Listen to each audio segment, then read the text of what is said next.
The plan to build an estimated $8 billion missile defense system on Guam is moving forward at, quote, breakneck speed, according to Pacific Center for Island Security Chairman Dr. Robert Underwood. Guam is being treated like a petri dish.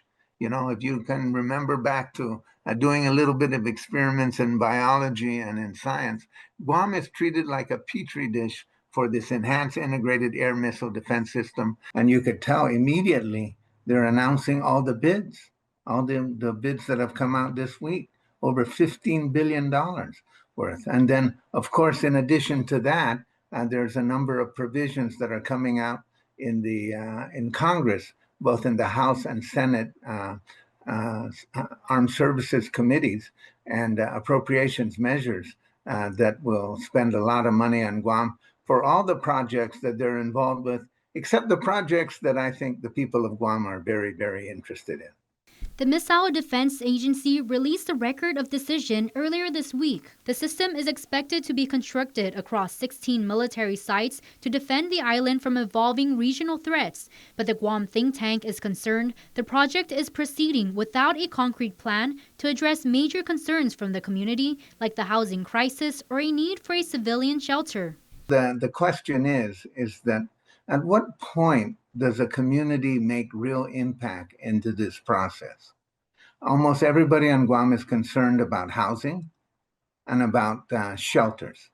And the Department of Defense, now rechristened the Department of War, is not interested in anything related to peace or security. They're simply related to preparation for war. Governor Lou Leon Guerrero is also dissatisfied, saying, quote, "We are taking the MDA's record of decision very seriously. That said, I am not satisfied that the cumulative impacts that we have identified and provided to MDA during the environmental impact statement commenting period have been addressed." She also disagrees with the decision not to convene an economic adjustment committee, which she says would ensure communities like Guam are not left to shoulder the burden of national defense missions alone.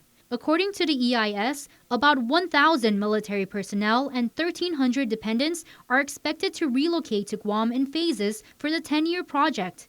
The project would also require 400 construction workers annually, with about 60% of them expected to be migrant workers that would need housing outside the fence. The housing issues are absolutely critical for not just the security of the island, but for the prosperity, for the sense of security that people have, that they can own a home, that they can rent a home.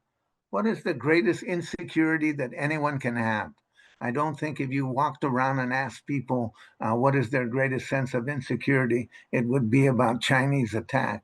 I think the greatest sense of insecurity is about security of their lives as families on a day-to-day basis.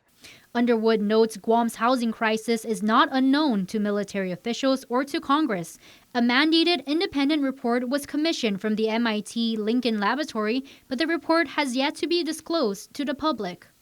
People need to know what they know about our housing situation and whether they are seriously studying it or not. And more importantly, are they taking any ameliorative measures in order to give people on this island a sense of security about their future, a real sense of security? Another major area of concern, the ROD acknowledges, quote, major long-term and significant environmental impacts, such as the, quote, removal of 235 acres of limestone forest habitat across 9 sites, which houses Guam's native species. It states 5,459 of the protected fadang will be removed, with significant impacts to the threatened fanihi, or Mariana fruit bat. It's important to note there's a word that they use a lot, which says mitigation. How do you mitigate the destruction of a limestone forest? Are you going to create a new limestone forest? How do you mitigate the destruction of a reef? And how do you mitigate the destruction of endangered species? This plan will end the fanihi once and for all here in Guam. So now that they've already decided to move forward with this plan to construct the missile defense, what agency does Guam have to make sure that the DoD takes responsibility for this, for the impacts? Well, I think that responsibility falls on the entire political leadership of Guam. It falls on the governor's office, it falls on the delegate's office, and it falls on the Guam legislature. Not just ask for it, but to absolutely put their foot down and say, we can't cooperate with you anymore. We can't collaborate with you unless these issues are addressed.